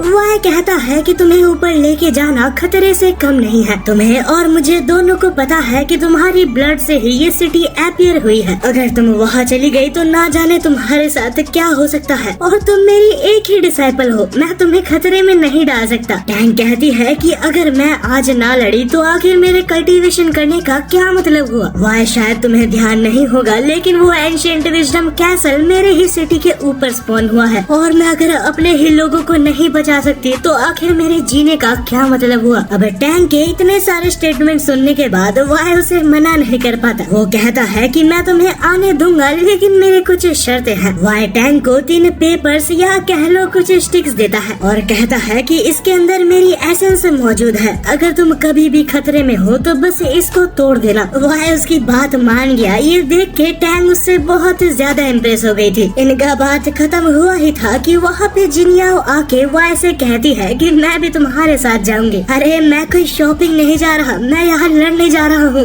वाई उसे बहुत समझाने की कोशिश करता है कि तुम्हें मेरे साथ नहीं आना चाहिए लेकिन वो कहती है कि मैं डीमन सेट से हूँ और मेरे को कोई नहीं रोक सकता। ये क्या बात है भाई, अगर ऐसा ही था तो ये पूछने की बात थी। यहाँ से सीन बदलता है और हम लैंड इमोर्टल को देखते हैं जो कि उस बंदे के ऊपर नजर रख रहा था। लैंड इमोर्टल को ज्यादा टाइम नहीं लगता इसे रोग कल्टीवेटर को मारने के लिए। लैंड इमोर्टल बहुत खुश हो गया था कि वाई अंदर आ चुका है लेकिन वो देखता है कि ये बस एक रोग कल्टीवेटर है। उसी वक्त हम उस स्कल को देखते हैं जो कि लैंड इमोर्टल से कहता है तुम्हें लगता है कि तुम वाई को हरा सकते हो, बस रुको, तुम अपने खुद के मौत का इंतजार कर रहे हो। लेकिन लैंड इमोर्टल के पास भी इस बार कुछ अच्छे प्लान्स होते हैं और अलग से इस विजडम कैसल के अंदर आना एक बहुत ही बड़ी चुनौती है क्योंकि इस कैसल के अंदर आने से पहले उसे 8 चैलेंजेस का सामना करना पड़ेगा। ये सुनने के बाद वो स्कल भी चुप हो जाता है। वहीं पे हम देखते हैं कि वो टाइम आ चुका था जब ये सभी लोग यानी कि वाई और एक दो जन अंदर जाए लेकिन उससे पहले वो फॉर्जिंग टेक्निक से ये चेक कर रहे थे कि थंडरबोल्ट अटैक पे है या नहीं। पहले तो उनके ऊपर कोई अटैक नहीं होता लेकिन लैंड इमोर्टल फिर खुद से उनके ऊपर अटैक करता है। वो अटैक किसी को भी लगता इससे पहले वाई उस अटैक को रोक लेता है। तब लैंड इमोर्टल ऊपर से कहता है कि तुम्हें ये सब करने की कोई जरूरत नहीं, तुम बस जल्दी से ऊपर आ जाओ, मुझे तुम्हारा इंतजार है। हम ये भी देखते हैं कि सारे रेल में से सबसे ज्यादा होनहार डिसाइपल्स वाई के साथ जाने वाले थे। वाई के साथ बहुत स्ट्रॉन्ग डिसाइपल्स जा रहे हैं ये तो सही बात है लेकिन मुझे कोई ये बताओ कि सारे लड़कियां क्यों हैं। तभी सभी लोग अपने स्वॉर्ड के ऊपर उड़ने लगते हैं और टैंग वाई से कहती है कि मेरे पास आ जाओ, मैं आपको मेरे स्वॉर्ड में वहाँ तक ले जा सकती हूँ। लेकिन वाई बहुत गुस्सा हो जाता है और चारों से कहता है कि मेरे बगैर आगे जाओ, मुझे एक छोटा सा काम है, मैं वो करके आता हूँ। उनके जाने के बाद वाई मिसेस जुई के पास जाता है और उससे एक फेवर मांगता है। वो मिसेस जुई से कहता है कि अपने मैजिक की मदद से वहाँ तक एक रास्ता बना दो और जैसे ही मिसेस जुई ये करती है तो वाई स्टाइल मारते हुए उड़ते हुए वहाँ तक जाने लगता है। वाई ऐसा दिखा रहा था कि मैं खुद भी उड़ सकता हूँ लेकिन ये सब देख के मिसेस जुई अपने मैजिक की मदद से उसे ऊपर भेज देती है। वही अंदर लैंड इमोर्टल फाइनली बहुत खुश होता है कि वाई अंदर आ चुका है और लैंड इमोर्टल वहाँ 8 सफरिंग्स को ऑन कर देता है। वहीं पे हम देखते हैं कि सभी लोग विजडम कैसल के अंदर आ चुके थे लेकिन ये जगह बहुत ज्यादा स्ट्रेंज थी। उन्हें समझ नहीं आता कि पहले उन्हें क्या करना चाहिए। लेकिन टैंग जैसे ही आगे जाती है तो वो एक स्क्रिप्चर देखती है जहाँ बहुत कुछ लिखा था। वहाँ टोटल 8 सफरिंग्स के बारे में लिखा होता है और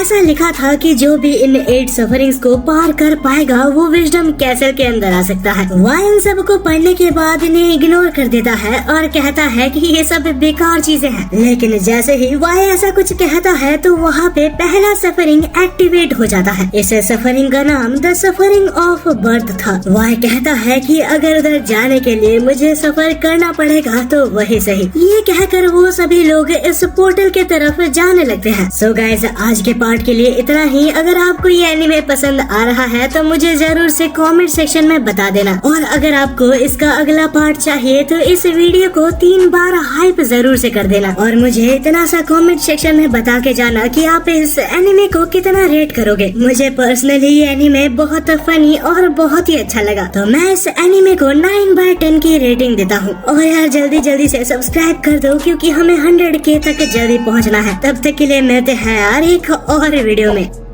मेरा ये चैनल सब्सक्राइब करें और मेरे हर अपडेट आपको मिले, इसके लिए बेल आइकन जरूर दबाइएगा। आप सभी को मेरी ढेर सारी शुभकामनाएं।